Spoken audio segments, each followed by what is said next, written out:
We'll be live in, I don't know, probably we're already live actually, but people will hear us. Yeah. People Okay. will hear us in few seconds. So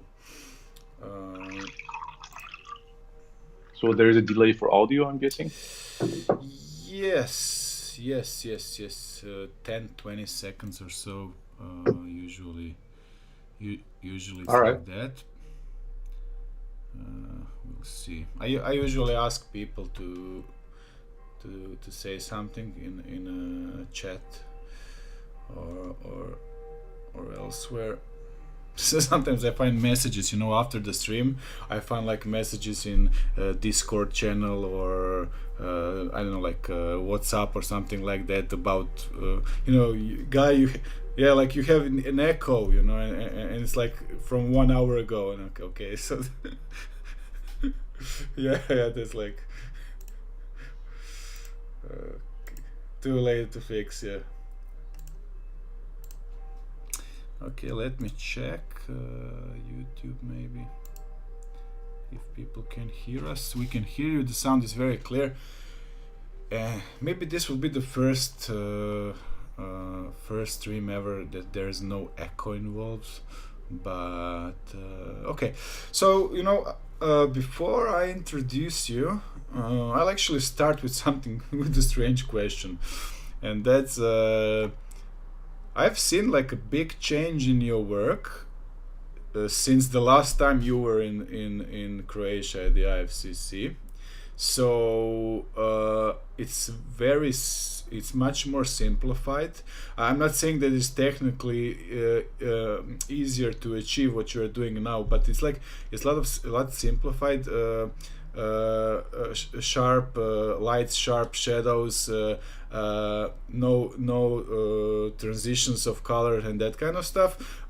Something maybe between Japanese artists and I don't know, Mike Mignola or something like that, and also everything is portrait format, no more landscapes. Like I haven't, like I was downloading your works and it was like 50 of them probably like portrait format, like no landscape. So before we even go with this stream, just just let me know out of my curiosity, like what is that, what happened.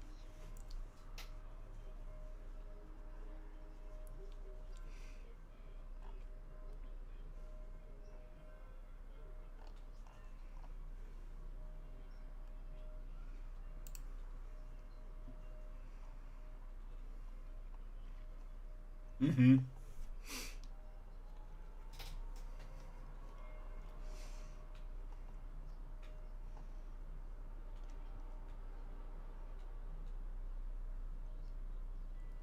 Mm-hmm. Mm-hmm.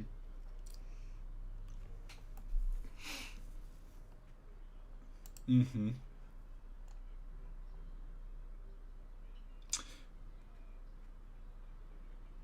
Just a second. So, oh shit. Looks like we do have a problem. So let's see. What was that all about? Just a second. Okay. Okay. Okay. We'll probably. Yes.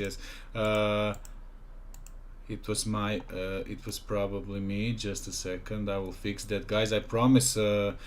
At least this time I was watching what's happening on chat, so no harm done. Uh,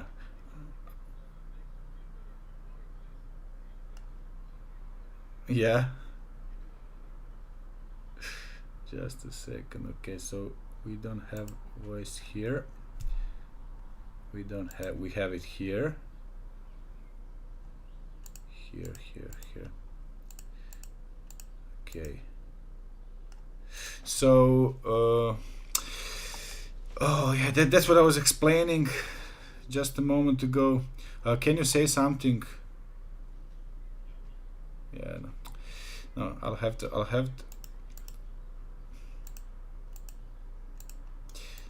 man, just a second. Will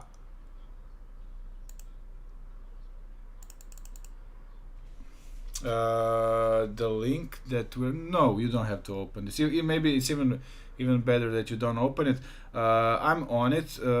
If nothing if I can't fix it, then I'll just turn on the audio and we'll fix it there. But then there might be the echo, so you guys who are listening, just let me know when this happens, because this is like a constant problem that I'm trying to solve on my computer, and just without any luck. So okay, just bear with me. Another 10 seconds.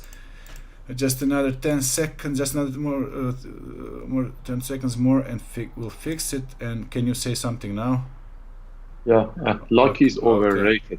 Okay, luck is overrated. Okay. I think that we can hear you now, and it might happen that this other audio of yours will come back at some point, and then people will probably write about it in a chat. So yeah, can you just answer what I asked you about the style and everything, and then we'll continue from there. Yeah. Sure. I mean, I was saying basically that was me when I was younger. So I kind of tried to connect to myself better. I wanted to do the things that basically first and foremost makes me happy, you know. And I'm talking everything, right, from the style to the whole process of the work to everything else, to coloring, everything. So just, you know, breaking any luck, I mean, for a lack of better word. So I wanted to just do whatever I wanted to do. So as simple as it. So I mean, there are things that I grew up on, like certain cartoons that I love, you know, certain animations or movies, artists. You mentioned Mignola. I mean, I love his work. And there are certain maybe elements from his work in my work, and a lot of other artists that kind of influenced me. So again, I didn't wanna just go one way. I didn't want to just do this thing and then, you know. I mean, that doesn't mean that I didn't like what I've done or anything like that, because some other people ask the same question over and over. And for me, honestly, the most important thing is to grow as an artist. So not really a fame or money or stuff like that, because that comes and goes, you know. Yeah. So now a proper introduction. Welcome. I mean, this was actually a smart move, because this way I got rid of the technical problems, and the program actually starts now. So today with us we have Amin Faramarzian. Personally, Amin is one of my favorite illustrators. I won't call you a concept artist, although I have signed you as a concept artist for this stream. But as an illustrator, I really admire you. I admire your style. I love it since the day one, even with this old style, which was more rich, let's say. I would definitely love to see something of yours becoming, a 50-minute animated film or something like that. It would be really cool. And yeah, I think and everyone who ever saw your works, I've been showing it around a lot. Everyone said it's really special and amazing. So you're originally from Iran, right? Yes. So yes, when we met, it was 2000, and I'm not sure if it was like 16 or 17. I'm a bit 100 years ago. I mean, a lot of change since then. Yeah. I know that you guys, you and your wife, you've been in the middle of the process of moving from Iran to another country. Back then, I think that the option was Germany or something like that, if I remember it right. Netherlands. Okay, yeah, my bad. Yes. But now it's Turkey, Istanbul. So how did that happen? And I mean, how does this work for you? And yeah. Yeah. I mean, we had a very, very tough year last year, and some other years before that, but last year got really crazy. But so we've been moving a lot, and we had a very tough time adjusting and stuff like that. Yeah, when me and my wife we moved to Netherlands. We lived there for around a year, and then we kind of decided to go to Istanbul and live there. Actually, we're here now. So I was looking for a studio, like a little place that I can sit there and do my thing, you know. And I kind of started to think that I finally found it. Hopefully, it's the right move that we did, right? I just wanted to do art, just wanted to focus on my own craft, and also Holly, my wife, same thing. We didn't really wanted to focus on working. Not that we are not working, we are just working differently now. So mainly freelancing and also doing my own book right now, which you can see a couple of the frames of it, like in the back of my head. So yeah, did I answer the question? By the way, thanks for all the nice words that you said. It means a lot to Yeah, me. thanks. Yeah, I really, really love your work, and I hope Thank you. someday it will be on my wall as well. Or I'll just buy some product of yours. And Thanks. I mean, when we're mentioning products, I had two of your products. It's more like a promo material souvenir. That glass ball with the snow inside, and Yeah, I mean, I can't believe it. and it It got just broken. broke two times. First time my kid broke it, then I got it. Then you brought it again as a gift, and then now we had an earthquake a month ago, and then it broke again. And You just hate yeah, that so much, I it's guess. You just it just keep wasn't. It breaking it. just don't want to It's stick screwed. with me, you know. So uh, anyway, so what are you focused? I mean, your career. I mean, when we talk about doing art for a living, what are you involved now? What clients are you working for? Uh, You, I still work for a variety of different things, from animation to games to, I work from big clients to small clients to everything in between. So, but right now, honestly, I'm just choosing the jobs that I can handle within certain days, or maybe one job per month or two jobs per month max. So that way I can focus on my own craft as well. It's a very tough thing, by the way. I'm not saying it's easy or everything works perfectly, magically, smoothly, and stuff like that. No, but it's going, and I'm trying to find that balance. It's a hard discussion. It's a hard topic by itself, right? For every artist, not only me. yeah, I just shared the photo. You will see it. Maybe you see it already. Not sure of you and your wife at the Thank you. IFCC. I've been using this one a lot. And this is just the proof that Amin was here really with us. Yeah, it Yeah, existed. he's Yeah. a real person. Uh, so just a second. Let me go back to here. Uh, so you, among other 60, I don't know how many artists do we have on the list now, probably 60 or 70, will be joining the IFCC 2020 that starts in 2 weeks, and it's an online program, online conference. And this is why I don't want to torture you with doing some kind of demos live here while we talk. But Thank you. I will ask you for your involvement in the program. Uh, in short lines, like what will you be doing, or what have you prepared, or uh, something like that. Okay.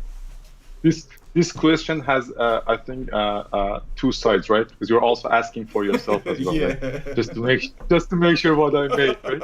Yeah, two things. First, I prepared a pretty much detailed workflow and process of what I've done, specifically for that last illustration that I uploaded and I did for IFCC slash my book. And so I have everything sorted out there. I mean, from the beginning, how I start to think about an idea, how I break it down, how I do it, rough sketches, how I use references, everything in between. Honestly, I just said whatever that I had in my mind. So not hiding anything in my closet or anything like that. So everything's there. Second, there will be hopefully a live stream that I'll try to do something. I mean, I'll keep it simple so I can finish it within certain time frame. But that way you can also see how I actually do things live, and you can ask me questions. We can interact. Okay, sounds interesting. So this will be like a, as you said, more of a breakdown of your technique and also approach. Will we do, you will we probably also talk about framing the artwork and picking the right composition and that kind of stuff. I guess. Yeah, I mean, roughly, honestly, the main focus of the tutorial is the how I personally approach this whole process because, and I think repeat in the video so many times as well. It's a thing that I do. It doesn't mean necessarily you have to do the same thing, but I think it can give you a good insight of how you can look at this whole process and find your own, which could be a helpful thing. You know, hopefully you can find it helpful. Your works, when I okay, some of your work, some of the frames that you do, I call them frames because because for That's me fine.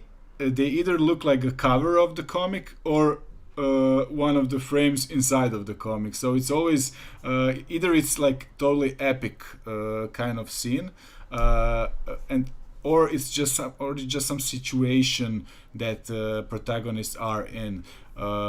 So and even when you're doing I don't know, I'm not sure, for some works are they just made to be, I don't know, like character designs or not, but even if you're when you're doing this sort of thing where there's only like one character, it's always in some situation, it's always something happening.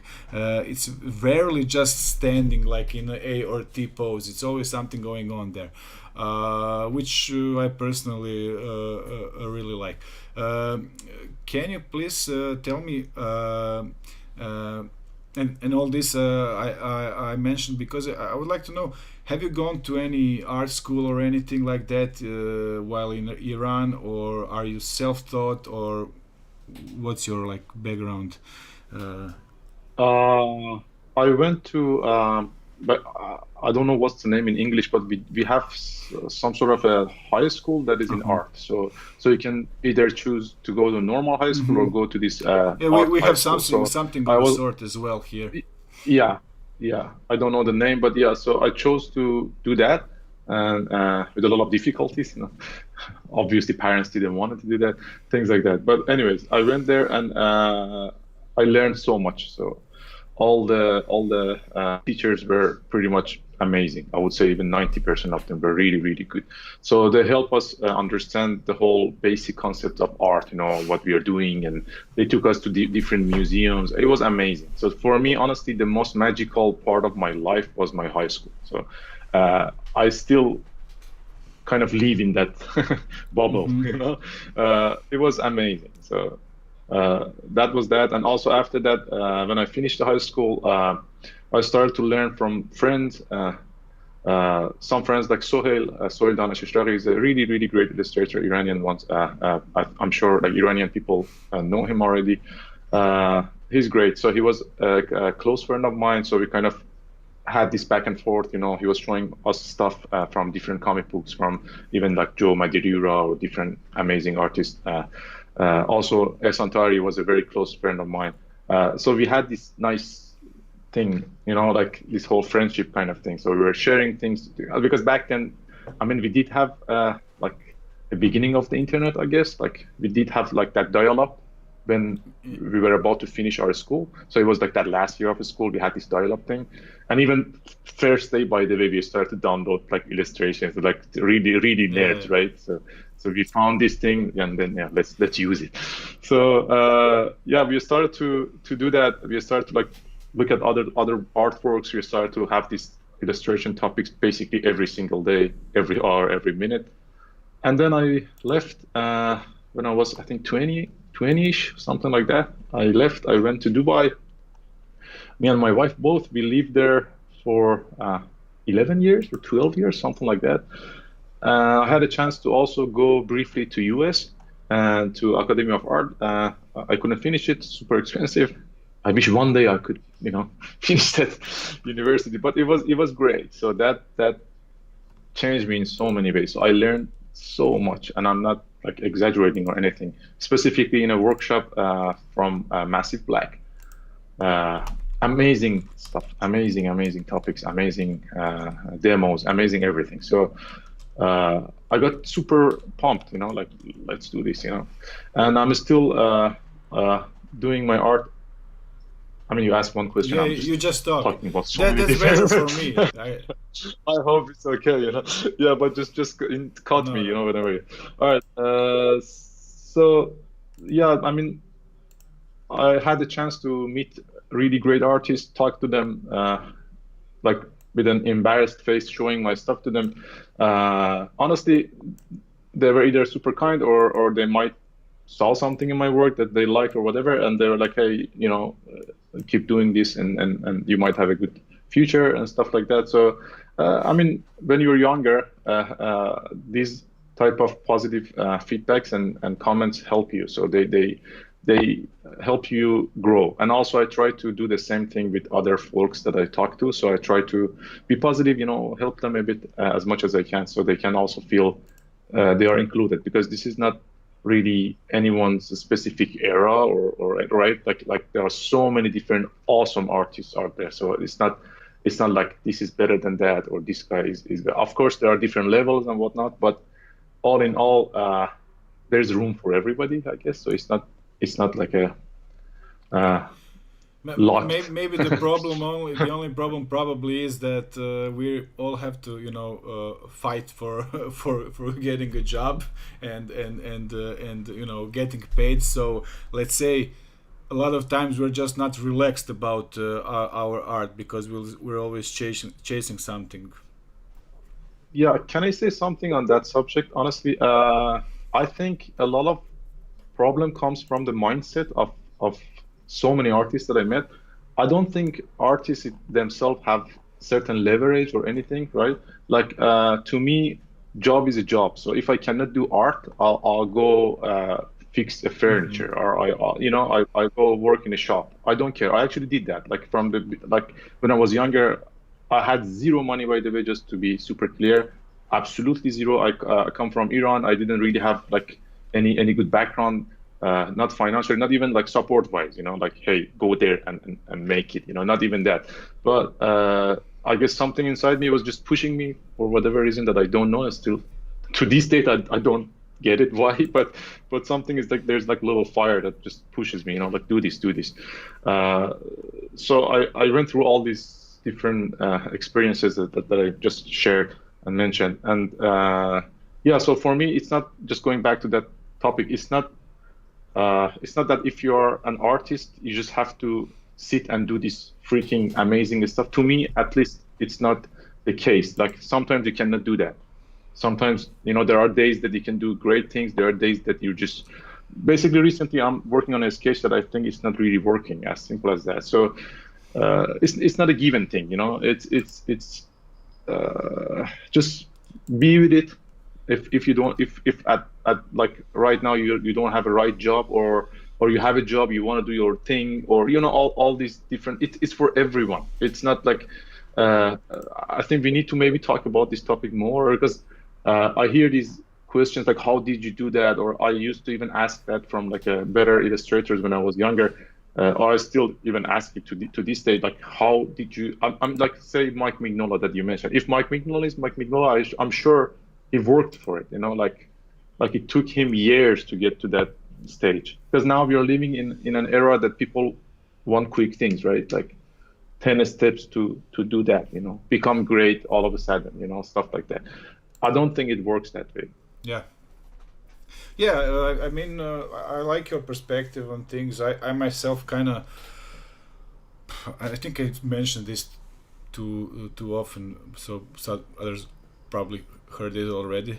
But I just at some point I just gave up on art in a sense that I just didn't find it that important for me anymore. You know, like to become a successful artist, you know, because at some point in my life, when I was probably, I don't know, like 30 or so, I said like, okay, so is this that what I'm all about, you know, just to become an artist? Is this the point of living, you know? And then when I explained it like that to myself, I just stopped caring. I mean, I'm equally motivated to do art as I was back then, but it's just not. I don't have this ultimatum in me that says you have to succeed as an artist, you know, because you can do what you said. You can literally do anything for a living, and it's okay. And maybe Yeah, it's even better. Maybe yeah, it's of even course. better to do art only as a side thing, as a passion. You know, maybe it's enough to enjoy it. You know, just to enjoy doing it. Maybe that's just That- enough. You eh, know, so yeah, I mean, basically define success, yeah, right? So, there are artists who did all these freaking awesome work for industry. I know some of them, and they're not really happy. I'm not saying like if you do work for industry, you're not happy. I'm absolutely not saying that. There are other artists who are inside the industry. They're doing amazing. Their work is freaking out of this world. So, but all I'm saying is like there are different variations. So it's not only just one thing. Like when I go to Instagram as an example, because nowadays a lot of people are searching for likes or searching for more followers, stuff like that. Maybe it's worth mentioning these type yeah, of yeah, yeah. topics. Like there are artists that you see they have maybe 20,000 followers or something, 10,000 or 40,000, whatever, and they're like awesome, man, you know. And there are some other artists who have a million followers, you know, like 500,000 or stuff like that. But their art is good. I'm not saying it's bad or anything, but I'm saying these are not the right kind of way of looking at art, you know, like based on the like or based on the exposure or based on, you know, because some people are friends with each other. Some people, you know, are more in certain events or the other, you know, and some people are living in LA and they are great artists. They have access to certain good companies. As simple as that. They can basically go there, show their portfolio, or you know, find connections, go to different events like Animation Expo, this and that. So all these things are options. Some other people might not have all these options.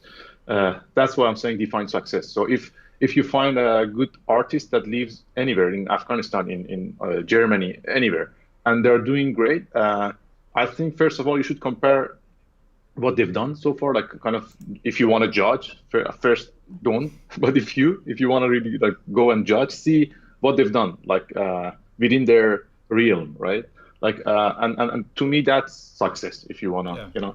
So if they help each other, if they influence certain other artists, if they are pretty much in a good level internationally, all these things are very much success to me, you know. So and some of them not even like getting that much paid. Like I met some artists they're having this like their own what they call it exhibitions and stuff like that, and they're really good. They're like solid, but maybe even like a couple of people know them, you know, and they can hardly even sell their things.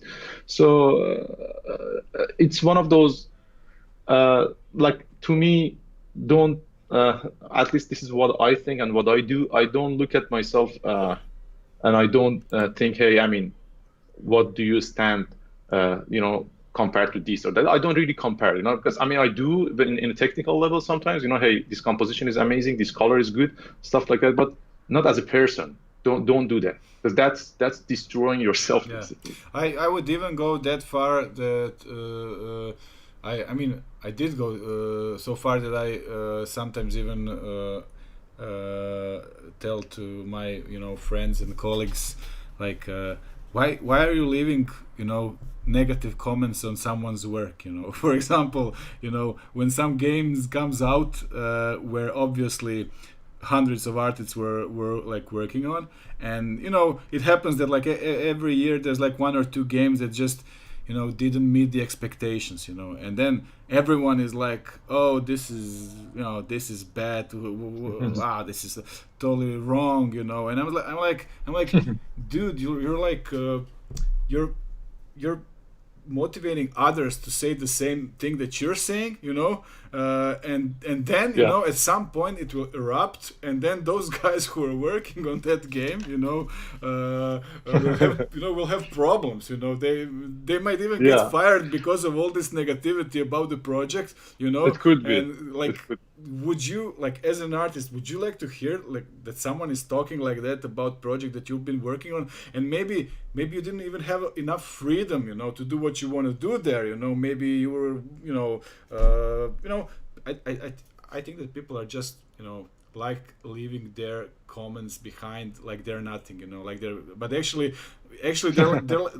they're like throwing plastic on the floor.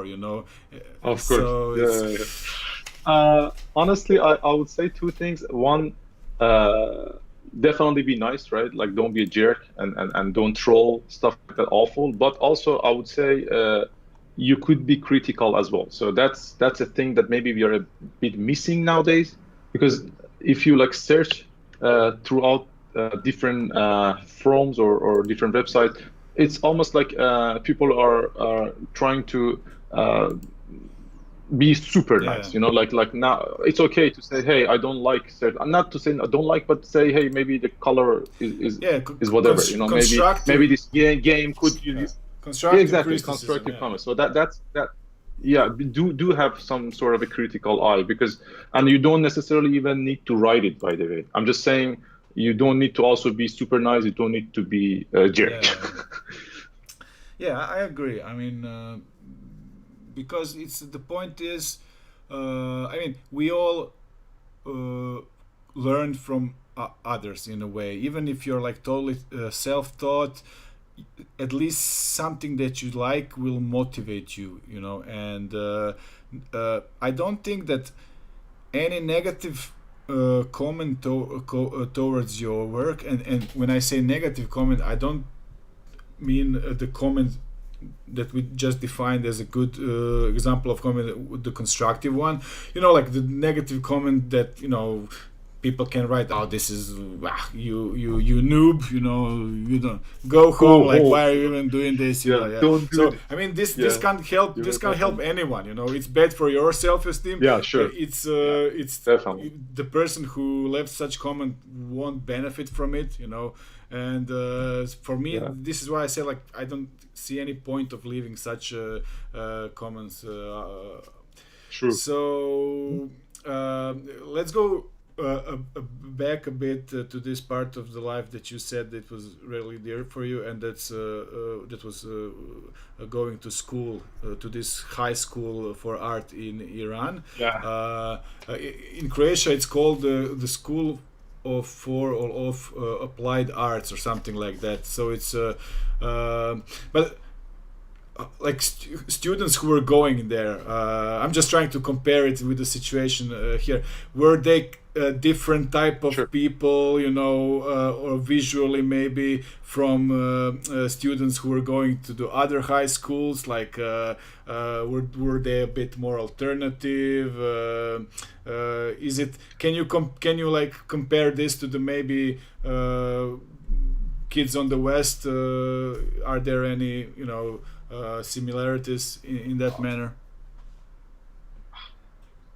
You are saying, like, do they have these type of No, no, schools there, no. I or? mean the kids that are going to such schools. Oh, Are yeah, they yeah, like similar type yeah. of people that you would see that you have met here?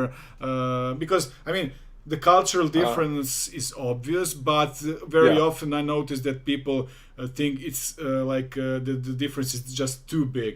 But I had a chance to watch some of the Iranian films, movies, and just by watching them you see that it's not that different. No, that's the thing. Yeah, I would say the same thing. So I actually had a chance to go to different countries, and even live in certain different countries, and I learned so much. I think, to me, people are a lot more closer, or even similar to each other, rather than being super different. So it's the same thing. I mean, obviously there are different visuals, Yeah. right? So that shouldn't be even a thing to think about and consider. So yeah, definitely. Like in our school, we had noobs, we had like jerks, we had like really really good artists, like we had great artists, even like even though they were like young, and they some of them they didn't even make it. So after the school, they started to do some other businesses and stuff like that. And to me, this is a question until this day, like how could this even happen? So yeah, like those two friends that I mentioned, one of them was like into anime, or manga, or the other one was into more American stuff, and so it was all these different point of views, all these different ideas and minds. It was amazing again. Like whenever I kind of go to that era, it was awesome. Like imagine one day a teacher kind of comes to the class and say, "Hey, are you guys bored or something?" And we're like, "Oh yeah, we are all bored, obviously, right? Like we're not gonna say like we are having much fun here." So they say, "We're all bored." He was like, "Okay, then let's meet in the museum in like 2 hours." And then we all, go to city center. There was this amazing contemporary museum that it is still there. So we were like all meeting there, and the classroom was all of a sudden inside the museum. So it was a magical experience, and I cannot even thank enough the teachers back then. So you would say that when you remember after that when you went to work to Dubai, that was like a Mhm. big change, right? Because That changed my entire life. things there work a bit differently than they do probably in Iran. First thing I have to mention it. So much money Oh around. yeah. As simple as that. And that's not necessarily a bad thing because and they were like very generous about it. They used to support I think they are still doing it, but I'm not sure. But support businesses, different things, they were open to ideas. And I was working in this German company, and they had a good connection with all the different other companies, and we were doing Yeah, advertising. I that was was an an art director. advertising agency Yeah. basically, right? Yeah. Yes, yeah, yeah. I started as a compositor in a different company, and then kind of make my way up to an art director in this new company which I joined. And I learned a lot. I honestly learned a lot about color, to be specific, in that era, because I was working on different commercials, and I was responsible for the look. I was an art director. I was also responsible for the compositing and the Hmm. coloring of certain elements in the commercials. So that I learned a lot. Cool.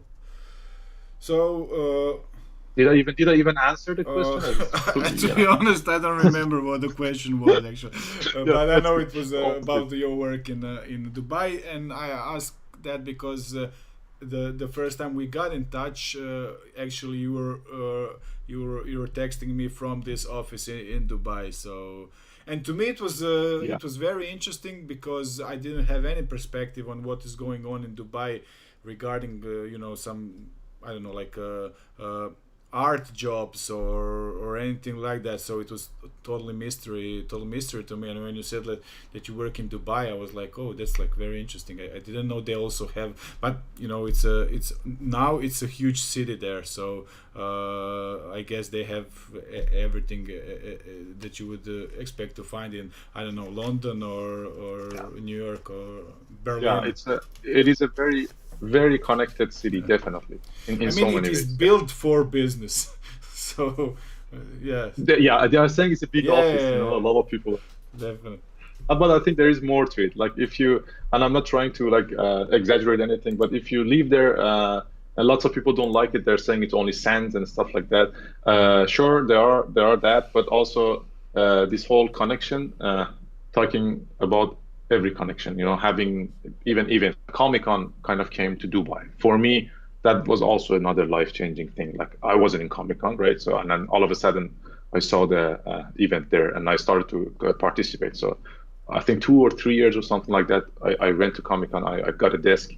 So stuff like this are super important, and that's the thing. I cannot stress that enough. If you and like at least you need to like if you do a comic book or if you do books, this is the thing that I'm doing right now. I'm just working on the book. Uh, these type of conventions or these type of events are super important because you go to your cave, you are like laboring away days and days, and you really need to certain outlets. Hmm. Let's talk a bit about your book. Uh, I have to mention everyone here that I came to this meeting. Let's go to the meeting. Totally unprepared because of all the madness that I'm in for the upcoming conference that starts on 25th of May, so in 2 weeks. So I really didn't have enough time to write Good job questions, on that. So it's all, it's also spontaneous. I hope you don't mind. About your book, so are you working this totally alone? Will this be some kind of a campaign? Are you negotiating with some publisher? All these important things Yeah. when books, yeah. uh, I had a lot of different ideas over the past couple of years, and I wanted to do something with it. And I was always wishing to do Hmm. my own thing. So, and honestly, one day I want to become an author. So to me, that's the goal. And again, not necessarily for fame or money or anything like that. Just that's me. I think I'm a storyteller. And I really am. So if I do like characters, or if I do a steel frame, or if I do, a lot of people ask, hey, there's like, it seems like there's a story to it, and there is, and that's what I love to do, and I try to do. The book is the same thing. So I was working on this for a year. I kind of hit the wall because I couldn't really find a writer. I could write, but I wasn't really a writer. So I found Tito, and maybe he found me actually because he messaged me first, and we kind of magically made this team thingy, me and him, like uh, uh, duo, right? And then we started to do the story. He mainly did the scripting and all the kind of expansions on the characters, and then I started from the characters. Actually, you can see it behind me. So I started from like simple characters, and I kind of dedicated my Instagram account to this. So kind of shared the process from the beginning with everybody else.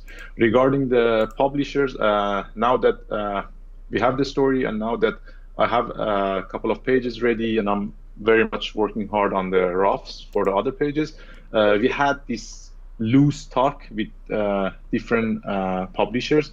They're all very positive, but that doesn't necessarily mean that they might make this happen or not. Like it's very much depends on the final product. So if we can, or maybe if I can, because I'm doing the illustrations now, if I can come up with a good quality book, that will probably help us to publish it. Hopefully. You have met. Do you remember Hosan Gonzalez from IFCC? The guy who did this I think few so. books titled Future, with all this uh, futuristic, not very positive stories, but very colorful, like half human, half mechs. I'll, I yeah, remember that. yeah. Yeah. So I mean, he was like very successful with his projects. He was here for a few times, 3 or 4 times at the IFCC, Nice. and uh, I had a talk with him also like few years back. We did this kind of stream, so it's very it's a risky field, but then if you believe in yourself and the quality which you obviously have, yeah, Thank you. That's awesome. it's doable. It's hard, but it's really doable, and he made it. He basically did it on his own. He just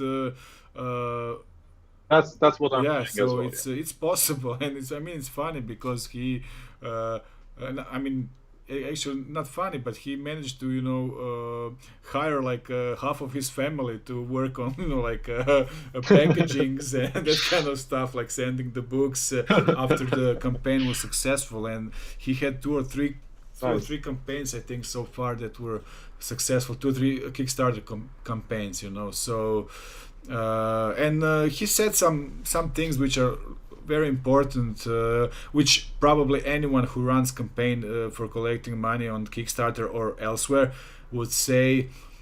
And that's that, you have to be very strict about collecting all the contacts from followers early enough, so it takes time. So even when you have a finished product, you have to save some time after that to collect enough contacts, and then only then to start a campaign, because many people had like really good projects, but they were totally unprepared, and it's not their fault. They just didn't know how to do it, and then just they missed the opportunity. So it's so the point is, don't rush anywhere. You have time, and if you do it, like really, like a planned project, especially with this advertising and everything that's related to it,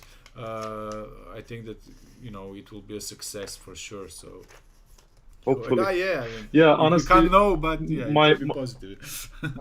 yeah, that's no. The thing is, honestly, I'm trying to first have a real fun doing this. Mhm. Like, I think if I do this good quality work, and it shows. Like, if you have fun, if you do this book that is cool to look at, right, cool to read, that's my goal. So if if first I can do it, then hopefully other people will get the vibe, and it shows.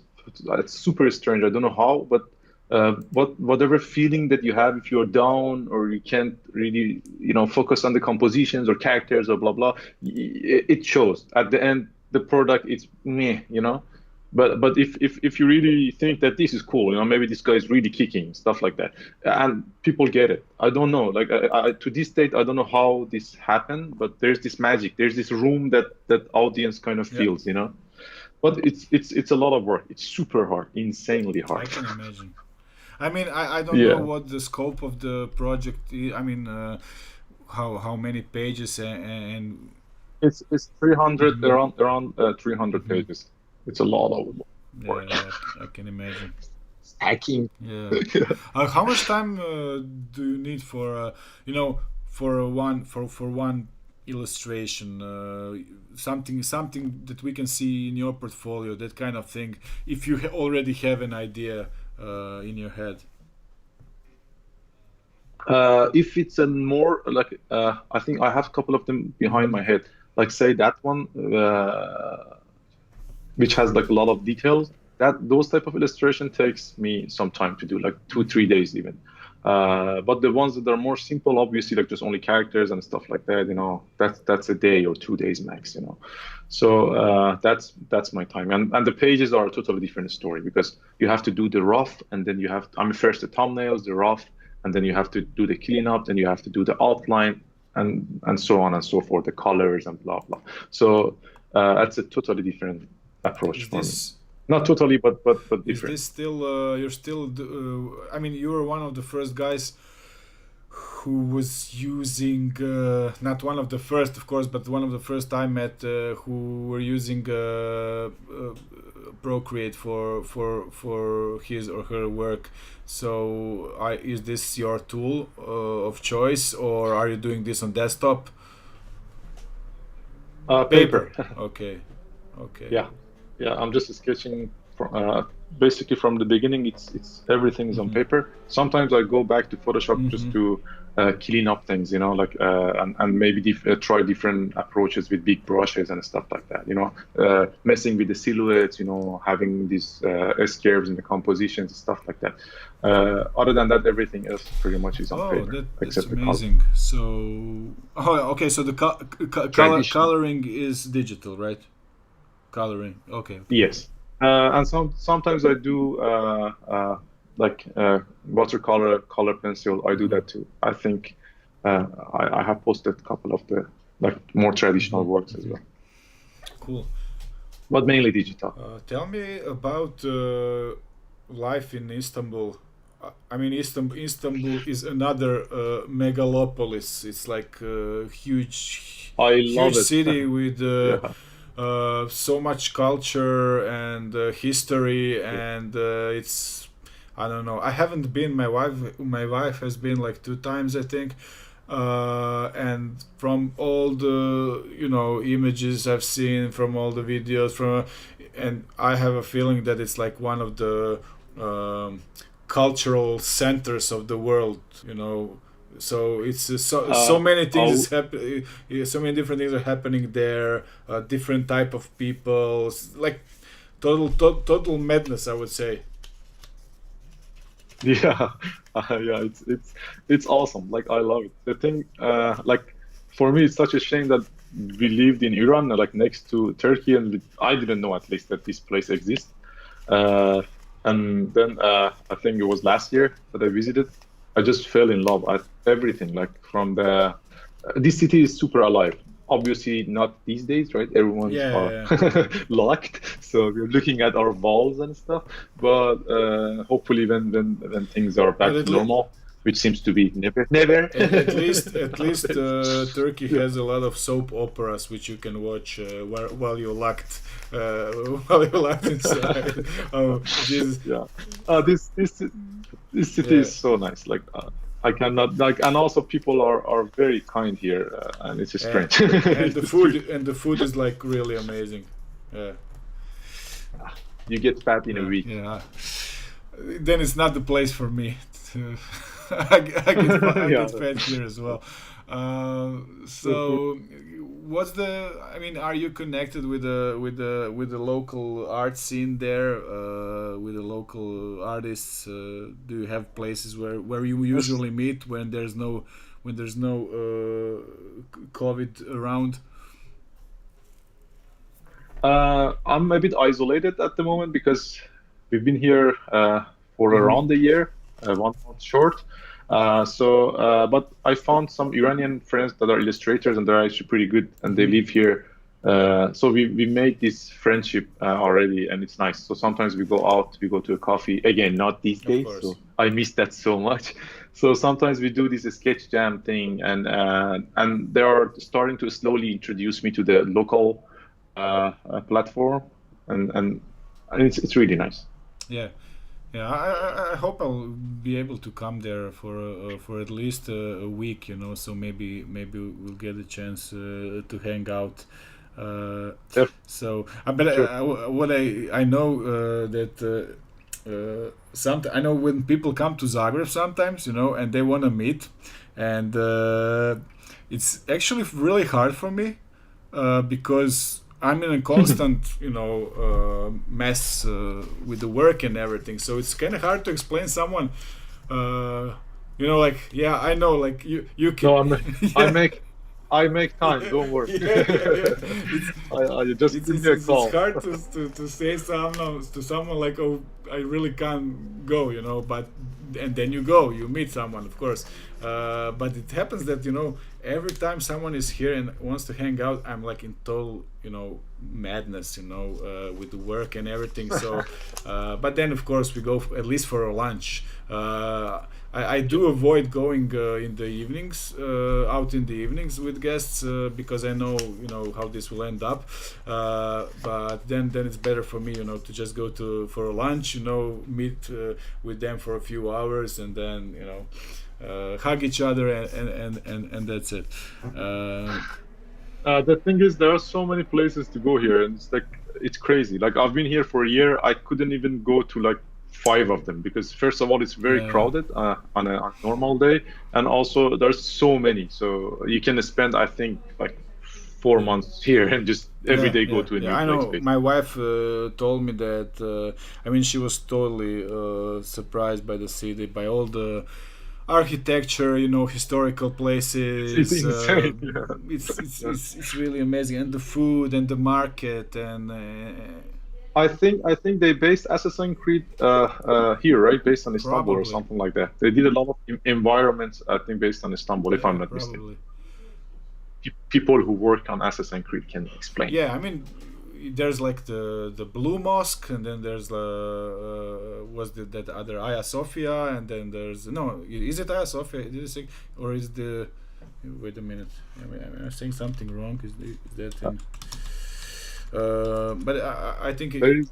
It's Istiklal Street. The thing is, what I love about it is the whole hills. Like there are Hmm. mountains and hills. So in every place you go, you see a different landscape. It's Yeah. inspiring. Like it's almost like surreal. Like you see a lot of homes here, and then all of a sudden you see some other homes there. And San Francisco is close to this as well. That's also is like Maybe you hills can and see hills. San Francisco from some of those hills. Maybe. So tell me just let's talk a bit about the inspiration and things that you grew up with. When did you encounter first art from the West? Was that with the internet, or was that even before? I mean, did you have like any source of to where you could see some of the works from artists from the West? And was this in any way like a shock for you, a positive shock, inspiration, or whatnot? I mean, not only from the West, of course, from the East as Yeah. well, Japan and Asia, and so. I mean, I don't have a one taste kind of Mhm. scenario. One thing that definitely inspired me like throughout my life was different animations that they used to air. So I watched from like I don't know Japanese animation like anime. Like there was this cat that they loved so much for some reason. Like even my character I think is pretty much close to that now that I think of it. Wow, just okay. A moment of resolution. It was a detective cat, something like that. I think it was a Chinese animation even. I'm not sure. I have to check it. But and also some Pat and Matt. I think it was Eastern Europe if I'm not mistaken. Pat Or and like Matt, those like yes, two friends who always do like the bald one. some Yeah, disaster. That was like a stop yeah, motion animation. Yeah, yeah. exactly. Yeah. And we loved it to its beats. And even Batman, they used to air that, and not in Iran, but like we could see it from like Ah, Arab channels okay. because I used to live in south of Iran, so we had some sort of an access to like their satellite system or whatever was like the antenna system was working, so we could get certain signals. So back then I could watch some cartoons from like Arabic countries, and Batman was one of them. Also, He-Man Yeah, was one of them. Masters of the Uh, yeah. Universe. Yeah. Yeah, so I watched all this. So that was my Hmm. main source of inspiration. But one thing that kind of stuck with me was this Illustrator book. It was a black book, and specifically Carter Goodrich work was in there. And man, when I saw it, I kind of like lost it. I was like, "What is this?" And to this date, I think it's really, really good. Like I see so many different positive things to it, like from technical to feelings to like little poses, everything. Like, and when I saw him I had a chance to meet him in Netherlands.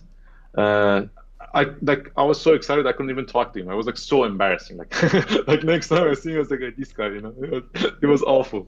So, but yeah, but I had a chance to see him as well and say, hey, you were a huge inspiration. Yeah, I can. I mean, when you meet someone who's like almost an idol. Just embarrassing, yeah, just embarrassing. I was like, pretty stupid. Yeah, Anyways, it was nice though. I think he gets it as well, right? Like, yeah. So, what? Just let me check if I don't think we have any questions yet from anyone.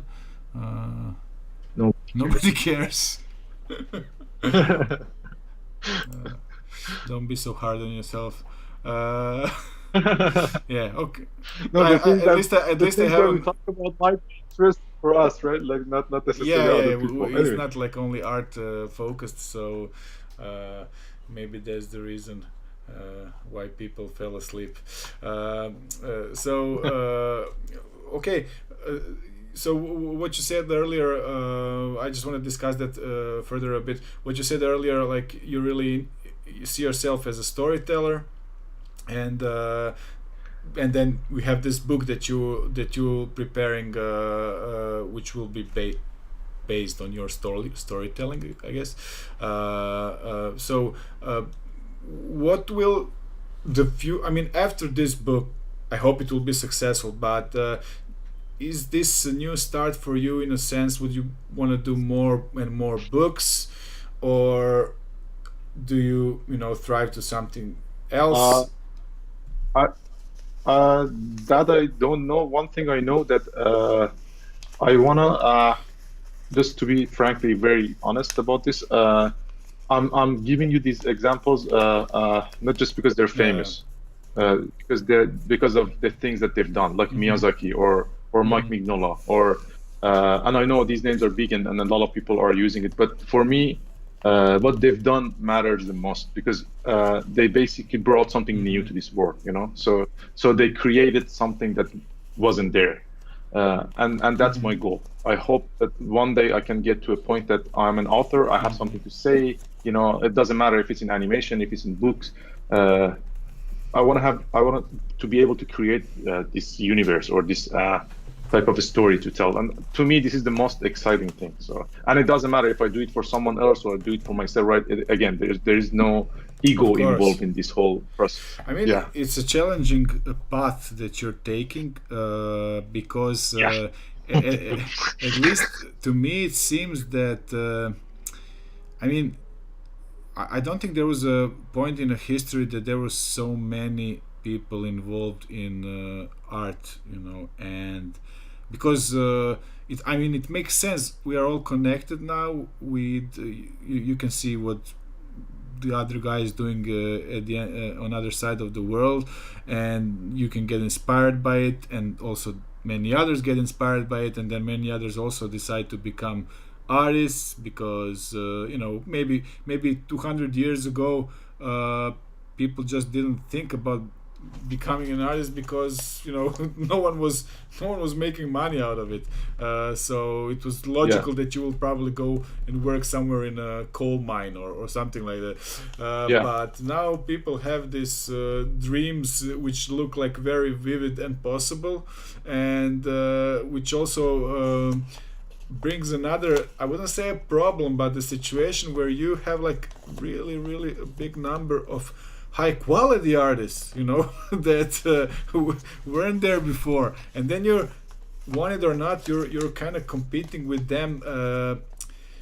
I mean, not necessarily consciously, but you're competing with them, with your Sure.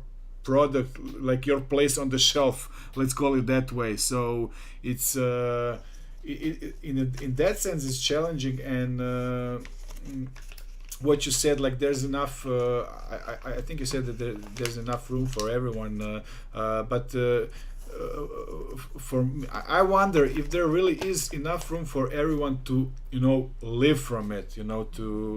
There is enough room for everyone to make, to create, but is there enough room for everyone to live from their art? Because when I see your works, it's like no.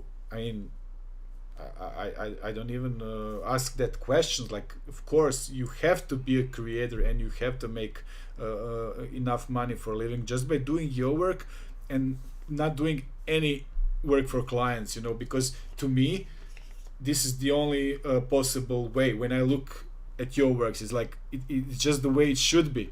But then what is the reality, so Yeah. and so sorry, just Uh, one thing. And you mentioned Mike Mignola and others. I don't know him personally, or the mhm. others you mentioned, but maybe what you're doing now with the book is something that they did at some point in time and said, okay, now I'll work hard for 2 years because I have to make the difference. I have to make something that Of course. probably majority of my colleagues won't decide to do it because either they are too afraid of it, either they don't have enough passion for it, you know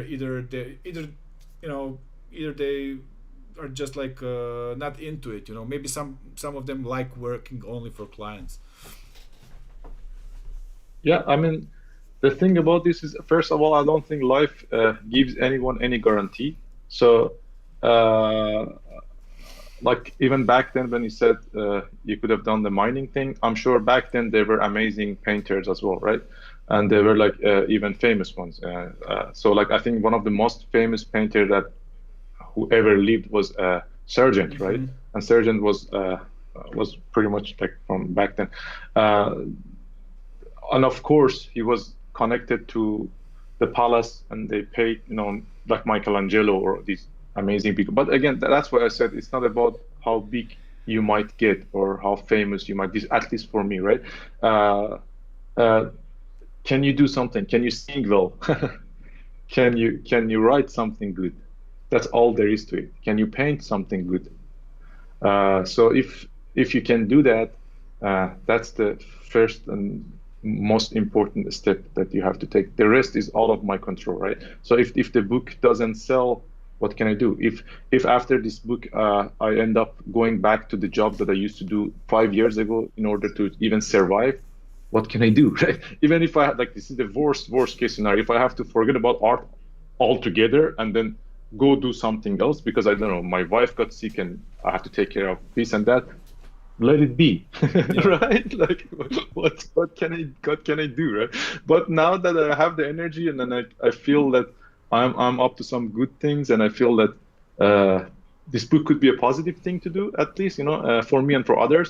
I do Yeah. it. I do it, and I do it, and I see.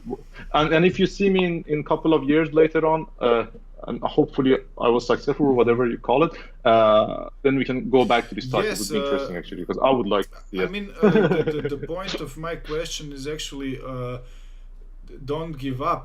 I mean, what I'm trying to Thanks. say, and not only to you, for anyone who is listening, it's like, don't give up because you're afraid, of not being successful, because it doesn't matter in the end, successful or not, a book that will make a lot of money or not, you still did it. You still did what you said that you will do. And this is what I'm saying. Sometimes people have like totally wrong perspective on things. So if it's not financially successful, then it's not a success. Which, in my book, No. it's not. It doesn't make sense, because the real difference is, did you do something that you said that you will do, something like very complex, and did it or not? And this is what I see as a success, a personal success. So you then you can say to yourself, yes, I can do something greater. I can do it. I am stubborn enough to do something good. And this is, I think this is a good quality of any individual. So and of course, if money comes as well, then amazing. Yeah. Yeah, Yeah. nice. Yeah, and I mean, the least you can learn from it is like, if you fail, hopefully not, but if you fail, the least you can learn that this is not for you, Yeah. right? So you tried something that you know for sure. Like I was talking to, actually he was talking to everyone, El Coro, El Coro, right? The artist, and he's pretty good. He's amazing, like his painting. I think back then he was doing his comic book and he finished it. He had this thick comic book, a lot of pages, so much work that he put inside the comic book. But at least I felt like, this is my own opinion, by the way. Hopefully, I don't get held accountable for this, but I felt that he wasn't really happy, for the whole book. And nowadays he's, I think, mainly painting. Uh, s- Again, this is my opinion. Maybe I'm wrong. Maybe he's into comic books now. He's doing awesome comic books. But as far as I know, he's mainly focusing on painting. But he finished this book and he did this work, and I'm sure he learned so much from it. So that's the least he can get. And this list is not really list. Like, it's amazing. It's a university by itself, right? Hmm. So tell me a bit about your style. And I mean, I know my questions may seem boring a bit, but I think that it's important thing to cover, topic to cover. Uh, how much is important for you to be original, and if it is, how how you succeed in being original? I mean, and of course I'm talking about visuals here, and then after that maybe even about the story behind, which might be sometimes even more important than the visuals. So of course you, I guess that you Uh, are mhm. influenced by some people or motivated. Let's not use the word influence. Maybe motivated is the better word, because sometimes just by seeing amazing art by others motivate us to work on our own stuff. So No, I got motivated. I got influenced, and I even have, I think, a board there with the little that's my influence board. So I pretty much put the artist's work that I loved mhm. so much, and it's in there. So I'm not ashamed of it. So I'm not trying to hide it or anything, and that's all fine. Uh, to answer your question, honestly, this is not something that I actively think about. Like I'm not going to sit there, and because to me this would be an egoistic thing to do, right? To sit there and say I'm going to do something that is original. I don't think originality in that sense even exists. So whatever you do comes from certain sources. So it's either one, two, three, 10, or 100 different sources. But it at the end it comes from somewhere. So it's not like you invented the whole world, right? Like nature is there, other artists got Mhm, influenced, they mhm. worked from nature, you got influenced by nature, by them, by the world. So this Yes, goes on and on. if you can learn uh, from yeah, like light and color from the nature, why wouldn't you learn the same from another person's work, right? exactly. Yeah, exactly. Yeah. Like how did, like Monet, how did he looked at light, how he approached this whole light concept. It's amazing, it's fascinating. So that's that. And the other thing is, be honest with yourself, right? Be honest with yourself. I think if you sit behind your drawing table or your sketchbook, and you want to do something cartoony or realistic or anything, just why do you like beat yourself up? Do it. Who cares?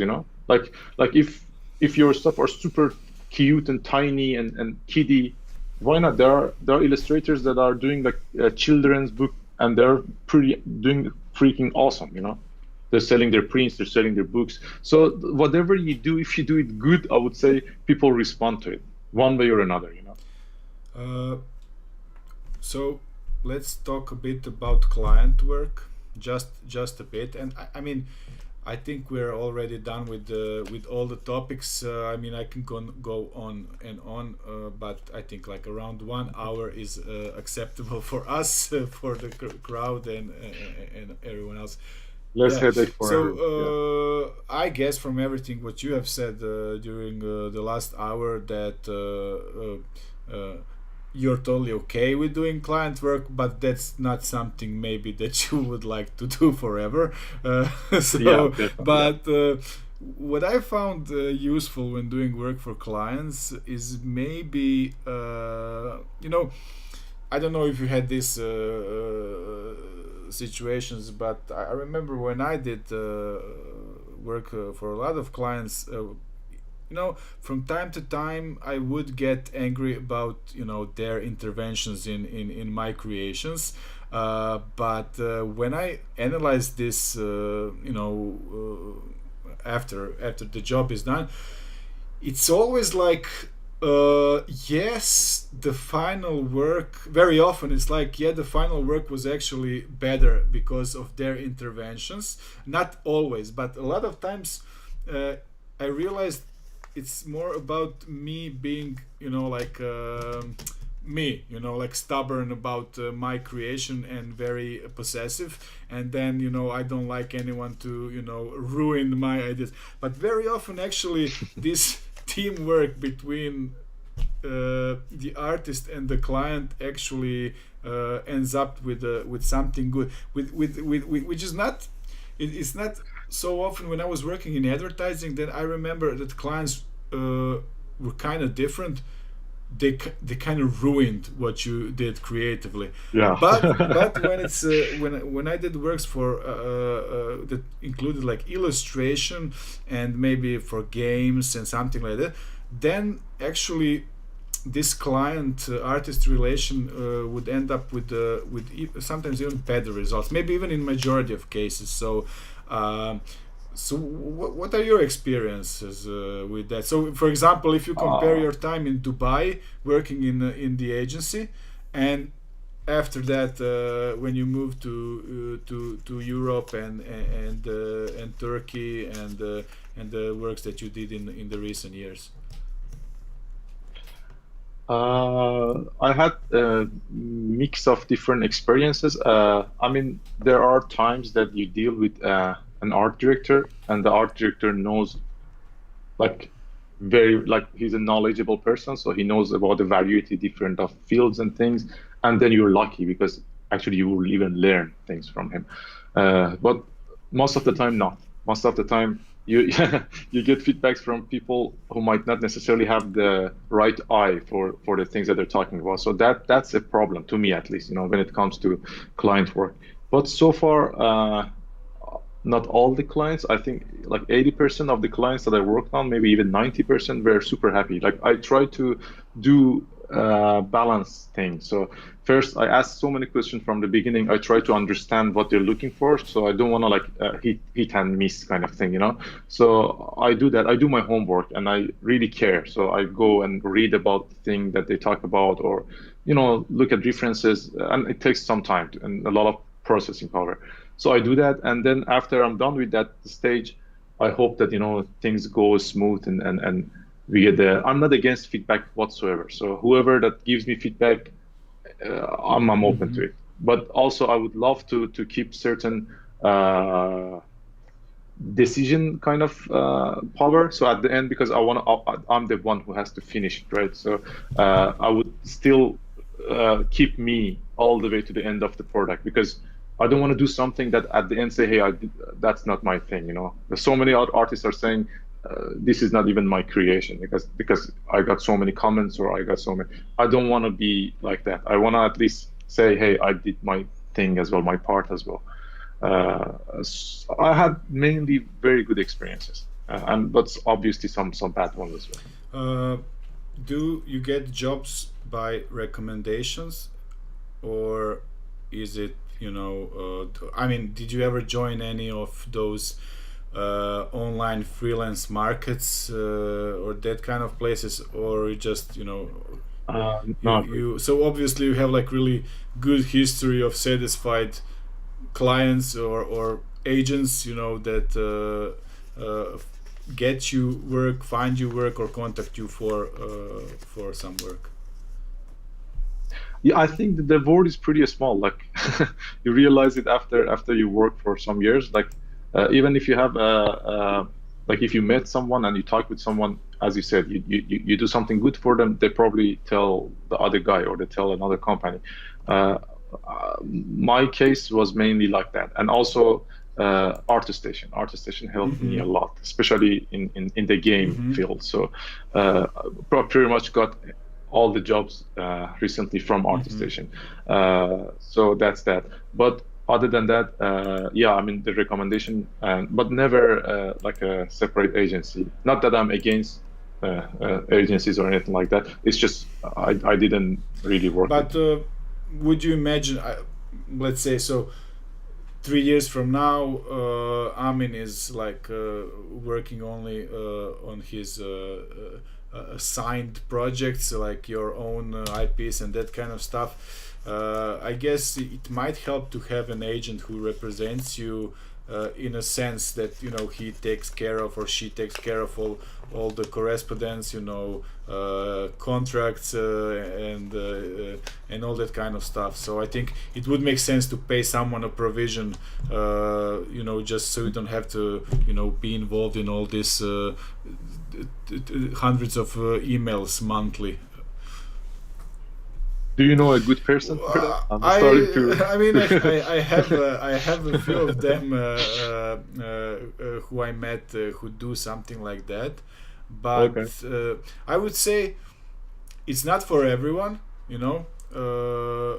because some some people are if we compare how much money artists make per work, per creation, so it's very strange that for the less amount of time it happens that some artists make like 10 times more money than others, and it's not even a thing about popularity, it's just like how they position themselves. So sometimes they just don't That was yeah. a good point. Well, would you repeat that again? Because honestly, that's a super important thing that you just said. The last But bit. the point is that some of them don't need agents, because they don't have that much correspondence. So and those who work much more have a lot more correspondence with clients or buyers, because they have to produce more work to make, you know the money. Yeah. Yeah, and also you do have a limited resource, right? It's only Yes. you. Yes. So I whatever. mean, Yeah, there I mean, are ways what of can. multiplying works that you do, of course, through prints and I don't know what. But Yeah. yes, in the end, it's you. Yeah. Yeah, and that's why you. And by the way, I'm a guy who doesn't really care to share things. Hmm. So like right now, we even have this, just to be super open. We have like a share contract with the writer Hmm. itself. Like, hey, if we sold the book, this much is Hmm. for you, this much is for me. So I don't want everything for me, Of like. course. And the same goes with the agent. If I find a nice agent that can help us, why not? Because they're also working, right? They're also helping. So Yes, I think. I mean, and also the thing you mentioned about the provision and the percentage, let's say, that someone who might be representing you would get. It very often it makes sense what you said. Like, okay, sell me, and then you'll get money for it. Like yeah, I won't be paying you like fixed amount every month, because it can be a bad thing if you don't get any jobs through this agent, uh, and it can be a bad thing for him or her if he or she is getting like more than enough jobs for you, and then you cannot yeah. handle it. So and also they're stuck with that sum that you agreed on. So I believe in this way of working on percentage on the commission, let's say, on so it really depends how effective and how good the agent is. So, and I mean, this is how brokers who like selling apartments, in the big cities, they also work on percentage. So they have to work hard to be successful, and it does make sense, I think. Um Yeah, it's that's the thing. If you go and work for some company or certain small companies, you are taken yeah. care of. So you don't really need to think about all these details. But as a freelancer, yeah, these are all important. I mean, Uh, the kind it's of. just important that like everyone involved is satisfied with his or her position in the Yeah, project, and so work is work. It for doesn't sure. matter if you're the one whose name is being used, and the person who is representing you is actually someone from the shadow. It doesn't matter if everyone does its work as they supposed to, then everyone will be happy in the end, so but it's I've since I've been in this like for years and years now, and have been talking to hundreds of artists through this last, I don't know how many years, about this topic and other topics. Is the hardest thing to find a deal people for any kind of project, even as someone who will represent you, because in the end you are a team, so it has to be someone that you can trust, and very often it's someone from the family, like a wife or I don't know. So money stays in the family, so Yeah. No, to me, that's the thing. But also, what I'm saying is maybe very ideal, but I hope that one day people understand each other more and more, because we are all in this together, no matter what, right? If you're an artist, agent, anything, writer, we are all doing this same kind of thing. We're all trying to live. We're all trying to get by. We're all trying to do as best as we can. Like, I don't think there's anybody that kind of wakes up uh, tomorrow and say, hey, today I want to do horrible, or I'm going to do crappy things. No, I think a lot of stuff happened because of the situations or kind of life happens. So in that sense, the more we understand each other, the more we try to help each other, the better. And I think maybe this is, I'm sure there are some younger folks that are listening to this, hopefully, that try to be like that even more than your older generation, because that's what matters, this whole teamwork thing, this whole helping each other thing. And if you don't find it, then I don't know. Okay, I mean, I think we covered everything that we had to cover for this talk. Also got a headache because of my own voice. I talk too much. Sorry, everyone. No, I talk too much, and it's like well-known fact. So I wish that my guests talk a lot more than me. Thank you very much for joining. I am absolutely sure that knowing you and knowing what you can do, that the book will be a success and also financially success as well. So we'll see each other in 14 days. Of course, we'll be in contact before, so we'll see what you have prepared for us for the program. And for everyone else, I just want to mention that right now we have 70 individuals on the list, and it will grow a bit more. So this IFCC, although it's online, but still this IFCC will be the biggest, the greatest ever.